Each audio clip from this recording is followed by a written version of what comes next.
ननद रानी के साथ रहती थी। मोहन की नौकरी छूट गई थी और परिवार की स्थिति बहुत ही खराब हो चुकी थी। घर का खर्चा चलाना मुश्किल हो रहा था और हर दिन के साथ मुश्किलें बढ़ती जा रही थी। मोहन नौकरी की तलाश में दर दर भटक रहा था, लेकिन हर जगह से निराशा ही हाथ लग रही थी। त्योहारों के दिन शुरू हो चुके थे। रक्षाबंधन का त्योहार नजदीक आ रहा था। मोहन की एक बहन ज्योति की शादी कुछ महीने पहले ही हुई थी। मोहन को इसी बात की चिंता थी कि ज्योति का शादी के बाद पहला रक्षाबंधन है, तो उसे राखी का कुछ अच्छा ही शगुन देना होगा। इसी सोच विचार में मोहन दिन रात परेशान था।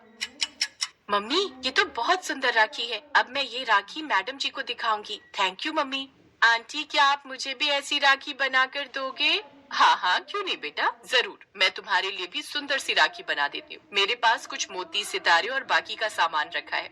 गीता बहुत सुंदर राखियां बनाती है। गीता की बेटी खुशी के स्कूल में राखी सेलिब्रेशन था, जिस वजह से उसे राखी ले जानी थी। गीता जब बहुत छोटी थी तब वो अपनी माँ और दादी के साथ घर पर ही राखियां बनाती थी। इस वजह से गीता को बहुत सुंदर राखी बनानी आती थी। गीता भी राखियां बनाकर ही चुकी थी कि तभी उसकी पड़ोसन आ गई। उसने गीता को राखियां बनाते हुए देखा।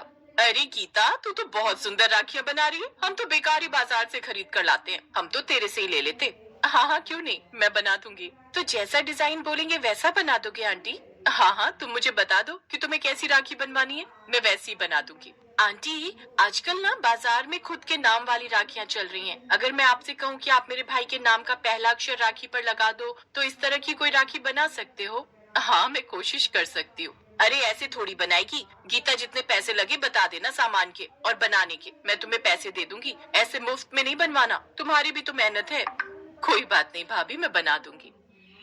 गीता बहुत सुंदर अक्षर वाली राखी बनाती है। पड़ोसन गीता को उसकी मेहनत और काम के पैसे देती है। गीता, ये लो राखियों के पैसे, रखो। मुझे पता है सामान बहुत महंगा आता है। उस दिन पहली बार गीता की अपनी मेहनत की कमाई उसके हाथ में थी, जिसे देखकर गीता की ननद उसको बोली, गीता भाभी, क्यों ना आप ऐसी और राखियां बनाओ और हम मिलकर बाजार में बेचें। हमारी बहुत अच्छी कमाई हो जाएगी। आइडिया तो सही है। अभी तो रक्षाबंधन को एक हफ्ता बाकी है, मैं बना लूंगी।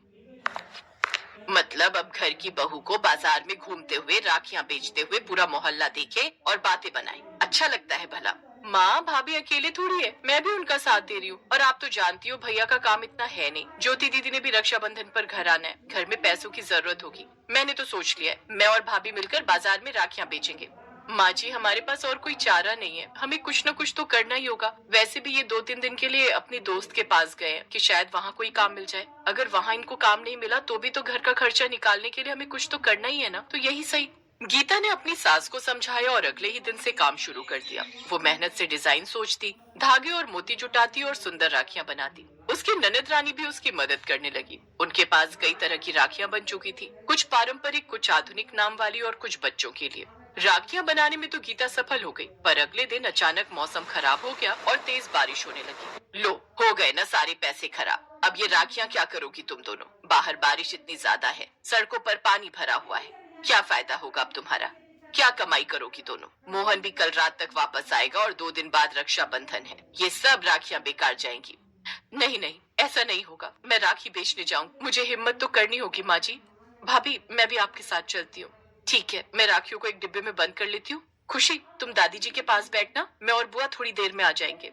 गीता अपनी ननद के साथ बारिश में राखियां बेचने के लिए निकल पड़ती है। शहर की गलियों में पानी भर गया था। गीता एक एक घर जाकर अपनी राखियां दिखाने लगी। गीता को बारिश का एक फायदा हो गया। भले ही वो बारिश में परेशान तो हुई, लेकिन बारिश के चलते जो लोग बाजार नहीं जा पा रहे थे, उन्होंने गीता से राखियां खरीद ली। एक एक करके गीता राखियां हर घर में दिखाने लगी और लोग उसकी राखियां खरीदने लगे। चलते चलते गीता एक बाजार में पहुंची। तभी एक दुकानदार ने उन्हें आवाज लगाई। अरे बहन जी, जरा सुनना, क्या आप राखियां बेच रही हो? जी भैया, हम राखियां बेच रहे हैं। ये देखिए, ये है हमारी राखियां, हम खुद ही घर पर बनाते हैं। हाँ, राखी के डिजाइन तो बहुत सुंदर हैं, पर क्या इतनी ही राखियां हैं आपके पास? जी भैया, हमने तो थोड़ी बहुत बेचने के लिए बनाई थी।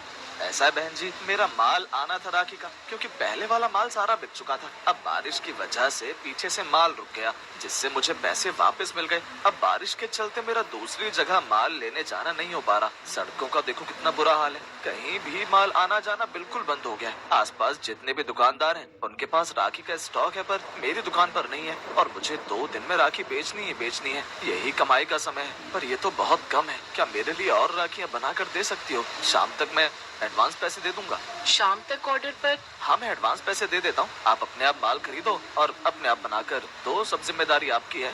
ठीक है भैया जी, मैं आपको आज शाम तो नहीं, रात तक सारी राखियां बनाकर दे दूंगी। अभी सुबह के 11 हैं, रात के 9 बजे तक दे दो।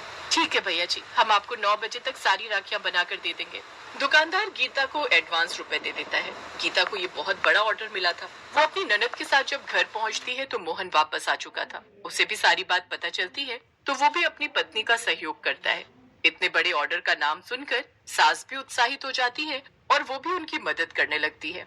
और फिर सबके प्रयास से गीता बहुत बढ़िया राखियां बनाकर मोहन के साथ ऑर्डर देने के लिए जाती है। बारिश में भी गीता और मोहन अपना काम करते रहे। इस काम के उन्हें बहुत अच्छे पैसे मिले। गीता की राखियों के डिजाइन इतने अच्छे थे कि उस दुकानदार की बहुत बिक्री हुई और उसने परमानेंट ही गीता को अगले साल की राखियां बनाने के लिए एडवांस दे दिया। जब आसपास के दुकानदारों ने ये सब देखा तो उन्होंने भी गीता से ही राखियां बनवाने के लिए पैसे पहले दे दिए। गीता के पास अब बहुत सारे ऑर्डर थे। गीता की ननद ज्योति जब रक्षाबंधन पर आई तो उसे किसी चीज की कोई कमी महसूस नहीं हुई, क्योंकि गीता ने मोहन के साथ मिलकर बहुत अच्छे इंतजाम किए थे। मोहन ने अपनी बहन ज्योति को बहुत अच्छे अच्छे उपहार भी दिए और गीता ने खूब खातिरदारी भी की। सबने मिलकर खूब धूमधाम से रक्षाबंधन का त्योहार मनाया। उस दिन गीता की सास को अपनी बहू पर बहुत गर्व होता है और वो अपनी बहू गीता को खूब आशीर्वाद देती है। मानसून आ चुका था, इसलिए किसी भी समय मौसम बदल जाता था। कभी धूप तो कभी बारिश, ऊपर से आंधी तूफान अलग। अब तो एक हफ्ते से रोजाना दिन रात बारिश हो रही थी। अंजू बहू, ओ अंजू बहू, जल्दी से छत पर जा देख, बूंदे गिरनी शुरू हो गई हैं। क्या? अभी थोड़ी देर पहले तो धूप निकली हुई थी, बारिश आ गई। हे भगवान, अब फिर से सारे कपड़े उतार कर लाने पड़ेंगे। चल मैं साथ चलती हूँ, जल्दी जल्दी उतार लेंगे। कोई नहीं, आप रहने दो, फिर बोलोगी घुटने दर्द हो रहे हैं, मैं ले आती हूँ। बारिशों में तो कपड़े सुखाना बड़ा मुश्किल है। 4 दिन बाद धूप निकली और वो भी 10 मिनट के लिए। अंजू यार, बारिश का मौसम हो रहा है, गरम गरम पकौड़े मिल जाए तो मजा ही आ जाए। पकौड़े बाद में बनेंगे, पहले मेरे साथ कपड़े उतारने चलो। ये सही है, एक छुट्टी लिए थोड़ा आराम करने के लिए, और उसमें भी तुम काम में लगा देती हो। अरे कपड़े तो सारे भीग गए, ये बारिश तो रुकने का नाम ही नहीं ले रही है। अरे बहू, कमरे में क्या कर रही है? कपड़े सुखाने की रस्सी बांध रही हूँ, स्टैंड पर कपड़े पूरे नहीं आएंगे। ये कोई बात हुई? अपना कमरा इतना बड़ा है लेकिन कपड़े मेरे कमरे में सुखाने हैं। रस्सी भी बिल्कुल मेरे पलंग के ऊपर बांधी है। अच्छा सुन, वो पकौड़े बनाए तो 1-2 हरी मिर्च के मेरे लिए भी बना देना। आपके लिए पोहा बना दिया है। मॉनसून में ज्यादा तेल मिर्च मसाले आपकी सेहत को नुकसान देंगे। अरे जरा सा कुछ नहीं होता, बारिश के मौसम में मन कर ही आता है। माँ जी, दवाई भी जरा सी होती है, ये लीजिए। अब खुश? अंजू, पनीर पकौड़ा और देना। बस एक पकौड़ा, पोहा खा लो माँ जी चुपचाप। तभी बच्चे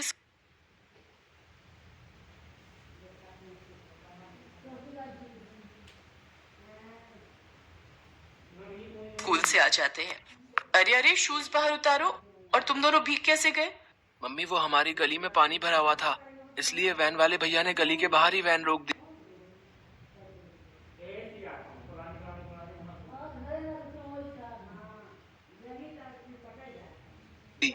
और हाँ मम्मी, कल हमारी स्कूल की छुट्टी है। हाँ मम्मी, कल आप ब्रेकफास्ट में मेरे लिए, बस पहले तुम्हारे पापा की और अब तुम्हारी फरमाइशें भी शुरू।